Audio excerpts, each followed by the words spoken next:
예, 우리 옆에 계신 분들, 좌우에 계신 분들 보시면서 인사하겠습니다. 사랑합니다. 축복합니다. 예, 사랑합니다. 축복합니다. 근데 이제 오늘은 또 이 인사만 할 수가 없죠. 이제 성탄절 앞에 있는데 한 번 더 인사하겠습니다. 메리 크리스마스. 메리 크리스마스. 예, 저를 보지 마시고 옆에 보시면서 앞뒤 보시면서 인사해야죠. 한 번 더 하겠습니다. 인사 안 하신 분들도 얼굴 보면서 눈 마주치면서 메리 크리스마스. 예, 메리 크리스마스. 메리 크리스마스. 예, 메리 크리스마스. 성탄이 즐거운 시간이죠. 행복하고 즐거운 시간입니다. 근데 옛날하고 좀 달라진 점 중에 하나는 이렇게 캐롤이 잘 들리지 않는다라는 거죠. 건물 안에 들어가면 종종 들리는데 밖에서 참 듣기가 어려운 것 같습니다. 그래도 또 저희도 교회도 마찬가지인 것 같아요. 성탄에 대한 노래를 성탄절쯤 돼야만 좀 부르지, 그 전에는 또 잘 부르지 않고 또 불러도 약간 때가 안 맞는 노래 같은 느낌도 들고 그렇긴 하는데, 성탄 오늘 그리고 이따 오후 시간 그리고 25일까지 해서 성탄에 대한 찬양도 많이 부르시고 많이 들으시고 또 그러한 마음도 여러분 안에 충만해지기를 바라겠습니다. 오늘 설교 제목이 새 시대 도래입니다. 새 시대. 우리가 코로나가 끝나가면서 많이 들었던 말이 뉴 노멀이라는 말입니다. 뉴 노멀. 그게 무슨 얘기냐면 새로운 일상, 새로운 기준, 새로운 표준, 이런 의미입니다. 그러니까 새롭다는 말을 우리가 참 많이 듣습니다. 그리고 지금 연말 연시가 되면 우리는 새로운 해, 새해를 기다리죠. 새로운 해를 기다리고 있습니다. 그런데요, 아까 이제 송구영신 예배 광고를 하긴 했지만 12월 31일 날 밤 11시 반에 시작해서 1월 1일 날 뭐 0시 30분이나 그 조금 넘어서 이제 마치는 그 예배, 그러니까 12월 31일과 1월 1일을 거쳐서 예배, 연도가 바뀌었죠. 근데 뭔가 변화가 확 있나요? 사실 그날이 그날 같지 않습니까? 물론 특별하게 예배를 드리기는 하지만 어제가 오늘이고 오늘이 내일 같고 그날이 그날 같은 게, 새로운 날, 새로운 해라는 게 그닥 그렇게 와닿지는 않습니다. 저만 그런지 여러분 안 그런지 모르겠는데 저는 좀 그런 것 같습니다. 그런데 우리의 좀 인생을 좀 길게 놓고 보면 그날이 그날 같긴 하지만 어떤 날은 그 이전의 날과 확연히 구분되는 그러한 날이 있는 것 같기도 합니다. 의미 있는 날이 있는 거죠. 뭔가 의미 있는 첫날, 우리의 인생에 변화가 있는, 우리의 인생에 변화가 있을 수밖에 없는 의미 있는 첫날들이 있긴 합니다. 대표적으로 여러분이 태어난 날, 생일, 그건 인생이 시작했느냐 시작하지 않았느냐를 구분 있는 날이기도 하죠. 그리고 결혼한 날, 결혼기념일, 이런 날도 그런 날 중에 하나입니다. 뿐만 아니라 이제 그리스도인에게 있어서 또 중요한 한 날이 있다면 세례를 받은 날. 세례를 받은 날은 어떤 의미에서 굉장히 중요한 의미 있는 날이 되기도 하죠. 교회적으로 보면 교회가 창립된 교회 창립기념일, 저희가 지지난주에 있었죠. 그런 날들이 의미 있는 날이 되기도 합니다. 이걸 조금 더 이제 크게 보면 교회 역사적으로, 교회사적으로 보면 그 우리가 보통 달력, 이제 2024년, 2025년이 되는 달력은 태양력을 따르죠. 그리고 음력은 태음력이라고 하는 음력이 따로 있지 않습니까? 교회도 교회력이라고 하는 달력이 있습니다. 근데 교회력은요, 무엇을 기준으로 하냐면 성탄절을 기준으로 합니다. 예수 그리스도의 생애가 기준인데 성탄절에 교회력이 시작되는 게 아니라 성탄절로부터 4주 전인 주일, 그게 이제 대림절의 시작인데 이 대림절의 시작이 교회력의 시작입니다. 그게 올해는 언제냐면, 이제 성탄절이 날짜가 왔다 갔다 하니까 조금씩 변경되는데 올해는 12월 1일, 12월 1일이 첫 주였거든요. 그리고 성탄전 넷째 주, 네 번째 전 주일입니다. 그래서 12월 1일이 올해는 교회력의 시작이었습니다. 교회력으로 보면 우리는 벌써 21일이 지났습니다. 교회력은 아까도 말씀드렸지만 예수 그리스도의 어떤 생애, 예수 그리스도를 중심으로 교회력이 구성되어져 있습니다. 그러니까 교회력이라는 건 다른 어떤 우리가 지나가는 그런 시간이 아니라 예수 그리스도라고 하는 존재, 즉 다른 말로 하면 하나님의 때, 하나님의 시간을 기준으로 만들어졌다. 그걸 이제 좀 이렇게 헬라어 쓰고 유식한 말로 하면 카이로스의 시간, 카이로스를 기준으로 만들어졌다 이렇게 얘기하기도 합니다. 근데 중요한 건 뭐냐면 그리스도인에게 있어서 교회력이 이야기해주고 있는 건 우리의 모든 인생의 중심은, 우리의 인생은 무엇으로 이해되어야만 하냐면 예수 그리스도로 말미암아서 이해되어지고 해석되어지고 또 중심으로 봐야 된다라고 하는 것을 교회력을 통해서 우리는 알 수 있습니다. 그냥 거창한 얘기를 하긴 했지만 오늘 이제 주제는 새 시대의 도래 아닙니까? 쉽게 말해서 새 시대가 이미 왔다라는 거예요. 교회력이든 뭐 태양력이든 뭐 어떤 일이든 새로운 시대가 이미 우리에게 도래했다라는 겁니다. 코로나 때문에 뉴노멀이라는 말이 이제 우리가 쓰고 있긴 하지만 사실은 이 뉴노멀이라는 말은 이미 오래전에 교회력으로 따지면 예수님이 처음 오시는 그때에 이미 시작했고 그리고 우리는 그 속에 있다는 겁니다. 근데 뭐가 달라졌나요? 코로나가 끝나면서 뉴노멀이라고 많이 얘기는 하긴 했지만 그 전이랑 지금이랑 뭐 이렇게 달라진 게 있습니까? 눈에 확 들어오는 달라진 게 별로 없는 것 같죠. 제가 지난 목요일 날 저희 노회 시찰회 목사님 아버님이 소천하셔서 부산에 다녀왔습니다. 제가 시찰장이라서 대표로 이제 시찰회 회계 목사님하고 두 분이서 다녀왔는데 KTX를 타고 한 3시쯤 출발을 해서 기차 타고 이제 갔다 오니까 밤 12시, 기차가 또 연착되는 말에 밤 12시가 됐는데 장례식장 가면요 새 시대가 왔다는 걸 알 수 있습니다. 어떻게 하냐면 예전에 교회에서 지방에 장례가 나면 보통 언제 출발하냐면 교회에서 같이 함께 성도들이랑 가더라도 저녁 한 6, 7시쯤 7, 8시쯤 출발합니다. 그래서 거기를 가면 밤 이제 12시, 1시 뭐 이렇게 되죠. 그럼 잠깐 문상하고 차를 타고 돌아오면 새벽 기도 시간에 오거나 뭐 그렇게 옵니다. 그렇게 많이 지방은 문상을 다녔는데 지금은 그렇게 가면 안 됩니다. 왜 안 되는 줄 아십니까? 장례식장이 문을 닫습니다. 여러분 밤에 장례식장 잘 안 가보셨죠? 코로나 이후로 코로나 때부터 밤에 장례식장 가면 제가 이제 장례식이 있어서 몇 번 개인적인 장례 아는 분이 있어서 가보면 저녁 한 10시쯤에 가면 거의 사람이 없는 경우가 많습니다. 심지어 요즘은 아예 장례식장 문을 닫는다고 합니다. 그러니까 빈소에 사람이 없는 게 아니라 장례식장 문을 닫는 경우, 빠르면 10시, 늦어도 12시에는 문을 닫는 장례식장도 되게 많아요. 그러니까 유가족들에게는 조금 쉴 수 있는 시간이 되는 거죠. 안에서도 쉬기도 하고 집에 가서 쉬기도 하고.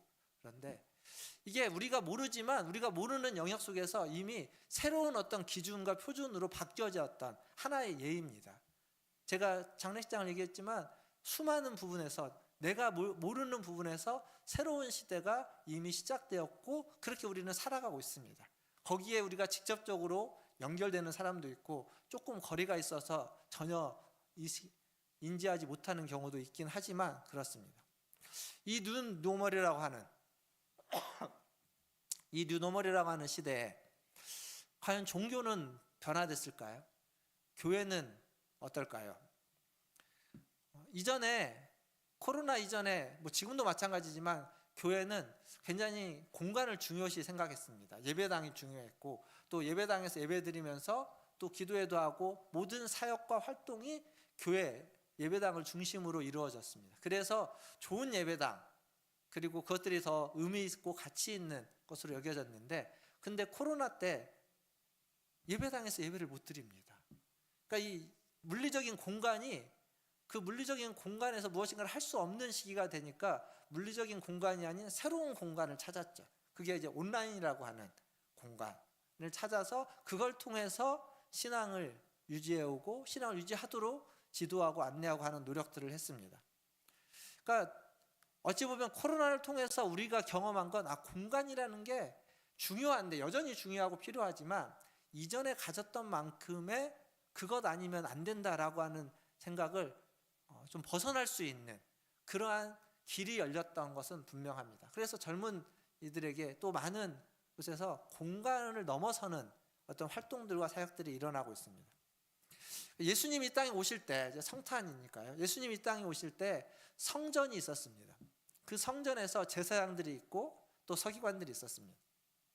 그런데 이들은요 예수님의 도래 메시아가 이 땅에 올 때 그 메시아와 직접적으로 관계가 없었습니다. 심지어 그들은 예수님을 죽이는 일에 죽이려고 하는 일에 일조하기도 했습니다. 이게 무슨 얘기냐면 오늘 우리가 읽었던 말씀에 보면 동방박사들이 동방에서부터 예루살렘 성에 와서 유대인의 왕이 나셨다는 소식이 있는데 그 별을 따라 왔는데 어디냐라고 찾습니다. 그 얘기를 듣고 헤롯과 온 성이 소동했다 이렇게 이야기하죠. 그러니까 그들은 몰랐습니다. 근데 동방박사를 통해서 메시아가 왔다는, 유대인의 왕이라는 말은 메시아라는 의미이기 때문에 메시아가 왔다라는 얘기를 듣게 된 거죠. 근데 왜 그 동방박사가 예루살렘으로 왔냐면 거기에 성전이 있었기 때문입니다. 그러니까 기본 종교에는 그 성전이 있는 곳에 메시아, 왕이, 신이 임하는 것이지 다른 곳에 임하지 않기 때문에 거기에 찾아왔던 거예요. 근데 거기에 없었습니다. 그러니까 헤롯은, 그 성전은 이제 헤롯이 지은 성전이죠. 헤롯은 성전을 짓고 그 성전에 제사장들을 임명하면서 그 성전에서 제사를 드리게 했습니다. 그런데 그 성전이 하나님의 성전인데 그 성전을 통해서 하나님의 통치와 하나님의 역사가 일어난 것이 아니라 헤롯이 그것을 주도하면서 헤롯의 권력을 강화하는데 성전이 사용되고 말았습니다. 그러니까 자기 권력을 강화하는데, 근데 동방박사들이 지금 와가지고 유대인의 왕이 왔다는 이 소식은 자기 자리가 위태로운 거예요. 그러니까 깜짝 놀라는 거죠. 그래서 그가 어디에 났는지를 대제사장들과 서기관들에게 묻습니다. 왜 물었을까요? 찾아가서 경배하려고 물었을까요? 아니라는 것을 우리가 압니다. 뒤에 가보면 그 메시아를 못 찾으니까 메시아가 났을 거라고 하는 그 동네, 그 지역에 있는, 그 시간을 따져서 2살 미만에 있는 모든 아이들을 헤롯은 어떻게 하죠? 죽여버렸습니다. 아동학살이 일어난 거예요. 그러니까 헤롯은 자기 권력을 지키기 위해서 아이들을 서슴없이 죽이는 왕입니다. 자기 권력을 지키기 위해서라면 종교를 사유화하기도 하지만, 성전을 자기가 짓고 그 성전을 자기 마음대로 만들기도 하지만, 그걸 넘어서서 백성들, 아니 그 아이들, 어린 아이들을, 수많은 아이들을 죽이는데 눈 하나 깜짝하지 않는 왕, 그게 헤롯이었습니다. 얼마든지 그 누구도 죽일 수 있는 왕이죠. 그러니까 그 시대에 종교 지도자들은 그런 헤롯의 그 일에 어찌 보면 동참한 자들입니다. 그러니까 왕을 위해서 백성들의 희생을 정당화시킬 수밖에 없었던 인물들이라고도 볼 수 있습니다. 사실 제사장과 서기관들은 어떤 사람들입니까? 제사장과 서기관들은요, 하나님의 뜻을 알고 그 하나님의 뜻을 가지고 백성들을 이끌고 인도해야 되는 겁니다. 하나님의 뜻과 반대되는 것이 있다면 그 반대되는 그들을 바른 길로 이끌어야 되는 사람, 즉 다른 말을 바꾸면 헤롯을 바른 길로 이끌고 인도하기 위해서 그들은 훈련받고 교육받고 그 자리에 있는 사람들인데, 그들이 헤롯을 바른 길로 이끌지 못하고 헤롯이 이끌어가는 그 길로, 헤롯이 준 달콤함에 빠져서 그랬는지 어떤 이유에서든지 헤롯을 따라가고 있었다라는 거죠. 오늘 우리가 읽었던 본문 4절을 한번 보십시오. 4절에 헤롯이, 여기서 왕이 헤롯이거든요. 헤롯이 모든 대제사장들과 백성의 서기관들을 모아가지고 묻습니다. 그리스도가 어디에서 나겠느냐. 앞에서도 말씀드렸지만 그리스도를 경배하기 위해서가 아니라는 거죠. 그리고 이 제사장들과 서기관들은 그리스도가 어디에서 나는지를 이야기합니다. 어디라고 이야기하죠? 유대 땅 베들레헴. 유대 땅 베들레헴에서 난다라고 이야기합니다. 그들의 답이요, 정답입니다. 틀린 답이 아니에요. 그러니까 성경에 있는 내용을 헤롯에게 제대로 가르쳐 준 거라고 봐야 될까요, 이걸? 아니면 메시아가 어디서 태어났는지 고자질한 걸로 봐야 될까요? 이게 참 모호합니다. 모호해요. 근데 결과는 압니다. 결과는 그들의 그 말로 인해서 그 베들레헴, 유대 땅 베들레헴에서 아동 학살이 일어나는 것. 결과는 그거예요. 아마 이 대제사장들과 서기관들은 항변할 수 있을 겁니다. 변명할 수 있어요. 왜냐하면 우리는 성경에 있는 것을 그대로 말했다. 성경에 있는 진리를, 하나님의 말씀을 가감없이 있는 그대로 성경의 내용을 이야기했고 성경에서 그렇게 말하고 있지 않느냐. 성경을 이야기했는데 뭐가 잘못이냐. 그렇게 항변할 수 있을 겁니다. 그러나 성경에 있는 얘기를 그대로 얘기했다고 해서 그 말로 말미암아서 아동들이 죽은 일을 덮을 수는 없습니다. 자기의 그 대답으로, 자기의 그 말로 무슨 일이 일어났는지를 볼 수 있어야 됩니다. 그 말 한마디가 어떤 사건을 발생시켰는지. 수많은 아이들이 희생당했죠. 수많은 아이들이 희생당했고 수많은 아이들의 부모는 피눈물을 흘려야만 했을 겁니다. 모르고 그랬을 수 있습니다. 예, 모르고 그랬을 수 있죠. 그래도 잘못한 건 잘못한 겁니다. 그런데 성경을 잘 보면요, 모르고 그랬던 것보다 더 중요한 건 이들은요, 그거에 대해서 헤롯도 눈 하나 깜짝하지 않았지만 대제사장, 서기관들 어느 누구도 그거에 대해서 관심이 없었습니다. 무심했고요, 무정했습니다. 헤롯이 그러한 사람인지 이들이 몰랐을까요? 몰랐다면 너무 무지한 거죠. 그 자리에 있기에는 너무 무심하고 무정하고 무지했습니다. 용서받을 수는 없을 겁니다. 근데 더 놀라운 건 뭐냐면 그들은요, 그 죽음에 대해서도 무정했지만, 무심했지만 메시아에 대해서도 관심이 없었습니다. 지금 분명 동방의 박사들은 유대인의 왕 메시아를 찾아왔고, 별을 따라 찾아왔고, 그가 어디에 났는지 궁금해서 묻고 그 얘기를 듣고 그곳으로 갔을 겁니다. 물론 별이 인도에 갔지만 그곳으로 갔을 겁니다. 그런데 그들은 메시아가 어디서 태어났는지를 헤롯에게 알려줬습니다. 헤롯은 그들의 말을 믿고서 그 곳에 있는 아이들을 죽였습니다. 근데 이들은 그 말을 했는데 메시아가, 유대인의 왕이 태어났다고 관심도 없고 믿지도 않았습니다. 성경에 보면 어느 누구도 베들레헴에 간 제사장도 서기관도 종교 지도자들이 없습니다. 어느 누구도 그들 중에 베들레헴에 가서, 그 땅에 가서 메시아를 찾아보려고 했다라고 하는 사람이 성경에 등장하지도, 뉘앙스도 핑기지 않습니다. 관심이 없는 거예요. 헤롯도 그들의 말을 믿고 아이를 죽였는데 그 말을 했던 정작 그들은 전혀 믿지도 반응도 관심도 없었다라는 거죠. 동방박사들 덕택에 메시아가 태어난다라고 하는 징조와 소식을 들었고, 그래서 성경 지식을 통해서, 알고 있는 지식을 통해서 어디에서 태어났는지를 알았고 장소와 때를 알았는데, 그러면 관심을 가져야 마땅한데 가지 않았습니다. 찾아가지 않았습니다. 결국 그들이 한 건 헤롯이 아동들을 죽이는데, 학살하는데 그냥 공범자가 된 것뿐, 그것 외에는 아무것도 한 게 없습니다. 사랑하는 성도 여러분, 이게 지금 첫 성탄, 예수님이 처음 오는 그때에 그 시대에 벌어졌던 일입니다. 그러니까 새로운 시대가 시작되었지만 새로운 시대는요, 굉장히 어렵고 힘든 상황 속에서 시작된다는 거죠. 가장 신앙적일 것 같은 사람, 가장 신앙적일 것 같은 공간에서 그 역할을 하고 있는 그들, 그런데 정작 그들이 아무런 의미가 없는, 아무런 역할도 하지 못하는 사람들이고 그 공간이었던 겁니다. 그 성전에서 제사를 드렸던 그들이, 그 성전도 제사를 드렸던 그들도 메시아에게 아무런 관심이 없고 아무 역할도 하지 못했습니다. 성탄은, 새로운 시대는 이렇게 시작되었습니다.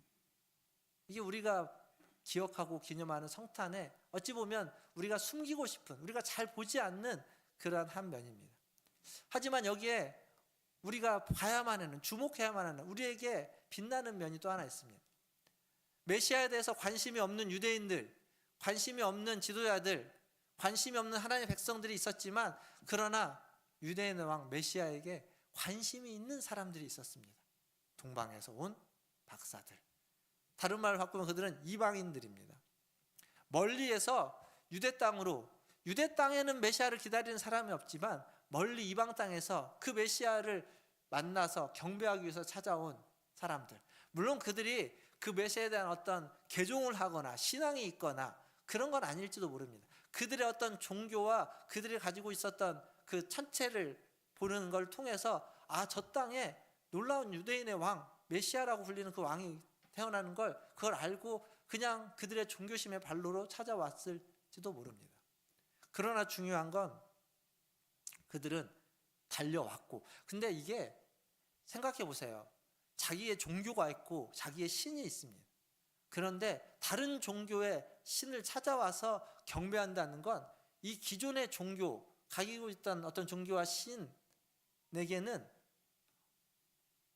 잘못하는 거죠.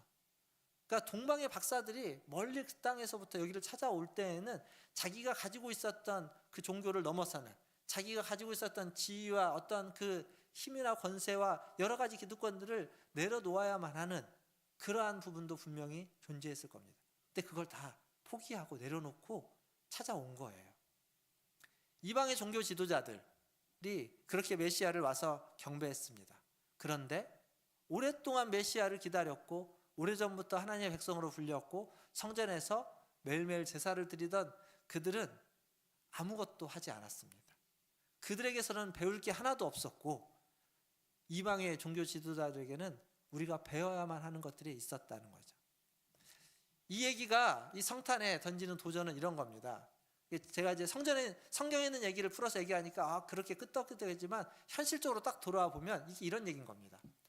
절에 있는 스님에게서 우리는 예배를 어떻게 드려야 되는지 배우는 거고, 무속인들에게 신앙 가지고 하나님을 믿는 삶이 어떤 삶인지를 배우는 꼴이고, 그리고 다른 종교, 이슬람, 힌두교, 다른 종교의 지도자들, 그들의 랍비들에게 우리가 하나님을 어떻게 경배해야 되는지를 배워야 한다라는 이야기인 겁니다, 지금. 그래서 사실 이게 굉장히 도전이고, 어찌 보면 굉장히 슬픈 이야기고, 어찌 보면 굉장히 두려운 이야기입니다. 그러니까 지금 제가 여러분들이 하고 있는 이 성탄의 이 이야기는요, 타 종교인들, 무신론자들, 그들이 예수를 찾고 예수를 만나러 오는데, 정작 하나님의 백성으로 불려지는 우리는 이 성탄을 맞이해서도 그냥 1년에 한 번씩 오는 교회 의례적인 행사로만 생각하고 넘어갈 수도 있다라는 거예요. 우리는 그냥 의례적인 행사, 이때 되면은 항상 하는 이런 것들. 그런데 성도가 아닌 다른 이들에게는 더 간절한 만남이 될 수도 있다라는 겁니다. 사랑하는 성도 여러분, 성전을 짓고 제사장이 되고 성도가 된다고 해서 신앙적인 게 아닙니다.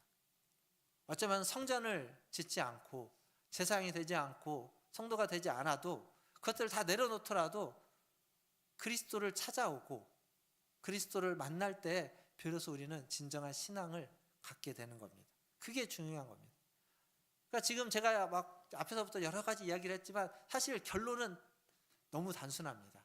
성탄은요, 우리가 잘 아는 것처럼 예수 그리스도가 중심이죠. 성탄은 예수 그리스도를 만나야만 하는 날이고, 예수 그리스도를 다시 기억해야 되는 날이고, 그 예수 그리스도를 우리의 마음에, 그 아기 예수님을 우리의 마음에, 우리의 삶에 모셔야만 하는 날입니다.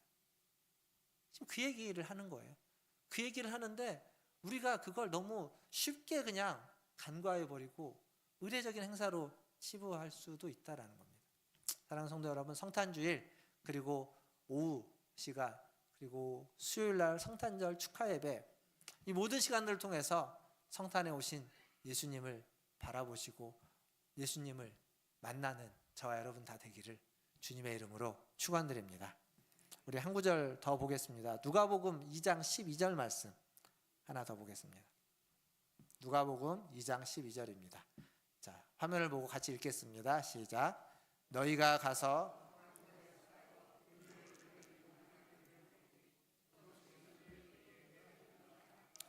아멘. 여기 강보가 뭐죠? 강보? 우리가 쓰는 말로 강보를 바꾸면 뭐가 됩니까? 포대기입니다. 포대기. 어린애기 태어나면 이렇게 막 둘둘둘 말아서 쌓는 포대기. 그러니까 예수님이 포대기에 쌓여가지고 구유에 누여 있다, 이런 얘기죠. 그러니까 예수님은 이 땅에 오셨는데 제사장의 모습으로, 왕의 모습으로, 권세 있는 자의 모습으로 오지 않고 포대기에 쌓여 있는 아기의 모습으로 오셨습니다. 포대기에 아기를 쌓으면 아기가 어떻게 됩니까? 꼼짝달싹 못하죠. 막 움직일까 봐 이렇게 돌돌돌 말아놓는 거잖아요. 그러니까 그렇게 오셨습니다. 여러분은 성탄에 주님을 만나야 된다고 말씀드렸는데 어떤 주님을 만나고 싶으십니까? 여러분이 상상하는 예수님은, 여러분이 기대하는 예수님의 모습은 어떤 모습이십니까? 화려한 왕관을 쓰신 분이십니까? 아니면 높은 자리에 있는 권세를 휘두르는 분이십니까? 우리가 상상하는 여러 모습들이 있겠지만 지금 처음 성탄의 모습은 예수님은 강보에 싸서 포대기에 쌓여 구유에 누워있는 아기의 모습으로 오셨습니다. 구유, 초라한 곳이란 얘기예요. 그게 말밥통이든 뭐든 다른 여러 가지 고전적인 표현을 다 빼더라도 그냥 초라한 곳, 누추한 곳에 포대기에 쌓여서 아기의 모습으로 오셨습니다. 왜 이렇게 오셨을까요? 그렇게 오신 이유는 무엇일까요? 쉽게 얘기하면 예수님은 초라한 곳을 마다하는 분이 아니기 때문입니다. 예수님은 누추하고 초라하고 보잘것없는 곳을 마다하지 않고 누추하고 초라하고 보잘것없는 인생을 싫어하지 않고 그런 우리를 모른 척하지 않는 분이기 때문에 그런 곳에 오신 겁니다. 그러니까 하나님은 이 땅을 살아가는 연약한 백성들, 누추하고 구차한 삶을 살고 있는 이들, 그들의 삶의 자리에 함께하기 위해서 이 땅에 오셨다라는 겁니다. 그걸 그냥 보여주는 거예요. 포대기에 쌓여있는 아기의 모습으로 그냥 구유에 초라한 곳에 남들 잘 찾지 않는 곳에 놓여있는 모습으로 보여지는 거죠. 사실 우리가 신앙생활을 하면서 기대하는 건 그런 건 아닐 겁니다. 좀 더 이렇게 형통해지고 일이 좀 잘 되고 우리가 노력하고 수고한 만큼 결과가 있고 복을 받고 교회도 그렇게 좀 부흥되고 그렇게 번창하고 교회 하는 일마다 계획된 것 이상으로 뭔가 성과가 나타나고 일어나기를 기대합니다. 그런데 주님은 베들레헴의 말구유에 포대기에 쌓여진 상태로 아기 모습으로 응애응애하면서 오셨고 거기에서부터 시작한다는 겁니다. 그 아기 예수를 만나는 게 뉴노멀, 새 시대의 시작이고 새 시대가 도래했다는 것을 보여주는 겁니다. 사랑하는 성도 여러분, 우리는 지금 이미 새로운 시대를 살아가고 있습니다.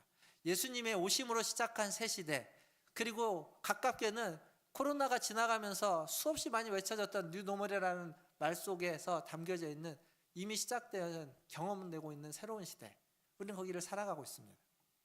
그 새로운 시대에 아기 예수를 강보에 싸서 누워있는 그 아기 예수를 만나지 않으면 그 새 시대는 그냥 또 지나가는 또 하나의 새로운 시대에 지나지 않겠지만 예수님을 만날 때 우리는 진정으로 새로운 시대를 시작할 수 있는 줄 믿습니다. 아기 예수님을 만나 새로운 시대를 제대로 시작하는 저와 여러분 되기를 주님의 이름으로 축원드립니다. 제 말씀을 정리해 보겠습니다. 성전은요, 예수님이 만약 성전에서 태어났다면 그 예수님을 만날 수 없는 사람들이 존재합니다. 예수님의 탄생 기사에 등장하는 인물 중에 하나는 목자들입니다. 목자들은 어디에 있냐면 들판에 있습니다. 들판. 그들은 성전에 가기가 어렵습니다. 성전에 가려면 일단 양떼를 두고 가기도 해야 되지만 양떼를 치면서 더러워졌던 것들을 씻고 그리고 그 정화하는 과정들 여러 절차를 거쳐서 성전에 가야 되기 때문에 성전에 가기가 굉장히 어려운 자들입니다. 근데 예수님이 어디에서 태어나셨습니까? 말구유이죠. 그리고 그곳은 그 목자들이 들판에서 천사들의 소식을 듣고 찾아갈 수 있는 곳이었습니다. 목자들이 가면 가까이에 있는 곳, 언제든지 갈 수 있는 곳에 예수님 오셨고 그래서 목자들은 그 누구보다 먼저 예수님을 만날 수 있었습니다. 그리고 또 하나 성전 출입하기 어려운 또 하나의 부류의 사람은 누구냐면 이 동방박사들 같은 사람입니다. 이방인들은 성전을 출입하기 어려운 게 아니라 성전을 출입하면 들어가면 죽습니다.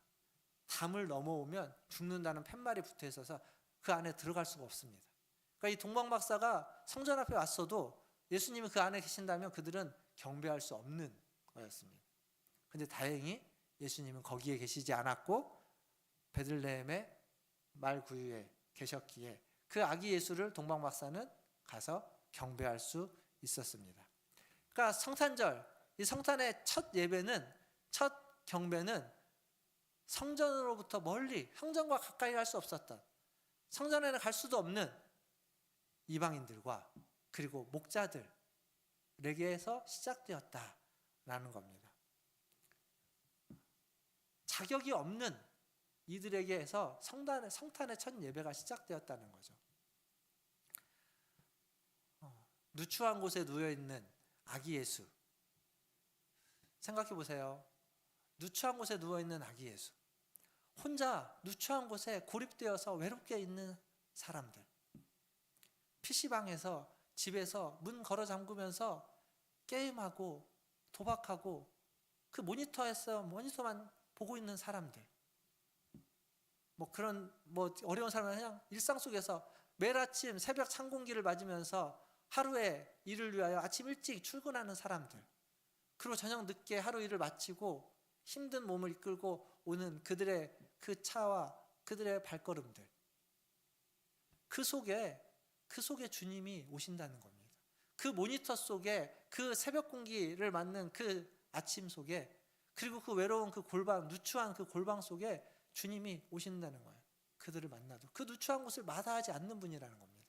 그게 강보에 포대기에 쌓여서 구유에 누이신 아기 예수가 우리에게 말해주고자 하는 메시지입니다. 사랑하는 성도 여러분, 하나님 앞에 나아가기에 우리는 다 자격이 없고 부끄럽고 그런 죄인들입니다. 그럼에도 불구하고 성탄은 우리에게 기회를 준다는 겁니다.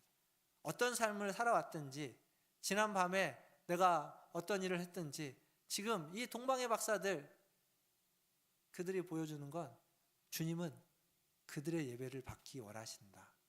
주님은 그들의 경배를 받고 싶어 한다라는 겁니다. 그걸 기뻐하신다는 거죠. 한 해를 마무리하고 새해를 시작하는, 언제나 이때 성탄이죠. 이때 이 성탄의 이야기는 새로운 시대의 도래라는 제목으로 여러분들 이야기하는 건, 우리의 삶이, 우리의 일상이 평안할 수도 있고 혹은 위기일 수도 있습니다. 시대가 혼란하고 혼탁하고 무엇이 옳고 그른지 우왕좌왕하고 다투고 그런 복잡한 시대입니다. 근데 이 속에서 우리가 주목해서 봐야만 하는 건 말구유에, 강보에 싸서 누워있는 아기 예수라는 사실을 지금 이 성탄절에, 이 성탄주일에 여러분이 좀 기억하면 좋겠습니다. 그게 그 모든 것들을 다 평정할 수 있는 진리이고, 그리고 기쁨이고 은혜이고, 그리고 주님의 역사라는 것. 말구유에 오신 아기 예수님이 여러분의 삶의 구유 가운데도 오시기를 주님의 이름으로 축원드립니다. 말구유에 오신 이 아기 예수님이 성전 안이 아닌 성전 밖에서 살아가고 있는 그러한 여러분의 삶의 자리에 오시기를, 그리고 더 나아가서 여러분의 누추한, 여러분의 어두운 마음 속에, 우리의 심령 속에 그 예수님이 오시기를, 그리고 그 오신 예수님을 만나시는 우리 문화촌지엘교회 성도님들 다 되시기를 주님의 이름으로 축원드립니다. 기도하겠습니다.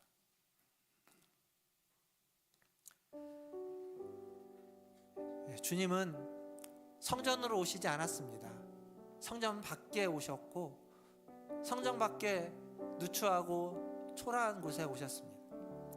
우리의 삶의 자리가 누추하고 초라해도 주님은 오시는데 전혀 거리낌이 없으십니다. 우리의 마음속이 밝고 빛나고 평안하도 감사하지만, 혹 그러지 않아도 주님은 여러분의 마음속에 오시는 걸 전혀 어려워하거나 거리껴하지 않습니다. 주님이 오셨는데 주님을 만나러 가지 않으면 그것만큼 안타까운 일이 없을 겁니다. 주님은 오십니다. 이 성탄의 계절, 이 성탄은 주님이 나에게 오셨고 우리에게 오셨고 내 안에 오셨고 내 삶의 자리에 오셨다라고 말하고 있습니다. 만나십시오. 여러분을 찾아온 주님을, 그 아기 예수님을 만나시고 기뻐하시고 찬양하시고 그 아기 예수님과 함께 새 시대의 삶을 시작하는 저와 여러분 되기를 바랍니다. 우리 같이 그렇게 기도하겠습니다. 주님, 나를 찾아오신 주님을 만나기를 원합니다. 내 삶의 자리에 찾아오신 예수님을 만나고, 내 속사람에 찾아오신 예수님을 만나고, 내 구육 가운데 초라한 곳에 찾아오신 예수님을 만나서 기뻐하고 찬양하고 그 주님과 함께 새로운 삶을 시작하기를 원하오니, 만나게 찾아와 주시고 만나고 그리고 기뻐하고 찬양케 하여 주시옵소서. 같이 함께 기도하며 나아가겠습니다. 기도하겠습니다. 하나님 아버지, 오늘 또 주님 앞에